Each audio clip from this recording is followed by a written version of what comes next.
My dad was nearly arrested at a high-end luxury bakery because the manager thought he looked too filthy to afford a cupcake. I watched it unfold from the passenger seat of his beat-up truck, parked outside their massive glass windows. I was 17, and as the security guard approached him, my stomach dropped through the floor. My dad is a heavy machinery mechanic. He works grueling 14-hour shifts, coming home every night smelling of diesel, his hands permanently stained from engine grease. We didn't have much money growing up, but my high school graduation was that weekend. I had been obsessing over this viral, incredibly expensive bakery downtown. I knew it was out of our budget, so I never asked for it. But my dad had secretly been setting aside $10 a week in a rusty coffee can in our garage, just to surprise me with their famous chocolate cake. He drove straight to the bakery after his shift ended. He was still wearing dirty canvas work pants, a sweat-stained gray t-shirt, and mud-covered steel-toed boots. Through the storefront glass, I saw the manager, a younger guy in a crisp, tailored suit, step right in front of my dad, physically blocking him from the display counter. The manager had his arms firmly crossed, chin tilted up, looking at my dad like something scraped off a shoe. I rolled down my car window and heard the manager's condescending voice. "Sir, leave the premises immediately.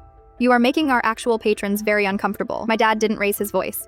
He just looked incredibly tired. He pulled out a crumpled piece of paper, the custom cake order he called in weeks ago, and politely tried to explain, but the manager wasn't having it. "I'm not going to tell you again," the manager snapped, aggressively pointing at the security guard near the door. "He doesn't belong here. Escort him out." That was it. I couldn't sit in the truck anymore. I threw open the door, ran inside the shop, and placed myself between the manager and my dad. "That's my dad," I said, my voice shaking with anger. "He works harder in a single day than you do all month. He's here to pick up an order he paid for." The manager rolled his eyes, ready to kick us out. But then, an older gentleman in a sharp business suit stepped out of line. "Wait a minute," the man said, looking closely at my dad. "Are you Mike from the downtown construction site?" My dad nodded slowly. The wealthy man turned his gaze to the manager. "This man stayed 3 hours late last week in the freezing rain to fix my company's excavator so our crew wouldn't lose a day's pay. He is the most honest, hardworking guy in this city." The manager's face went pale. He realized he had publicly insulted a man highly respected by one of his wealthy regulars. He stammered an apology and quickly tried to offer the cake entirely for free. But my dad just shook his head. He pulled out a thick wad of crumpled $1 and $5 bills, counted them perfectly on the glass counter, and picked up the cake box himself. As we walked out to the truck,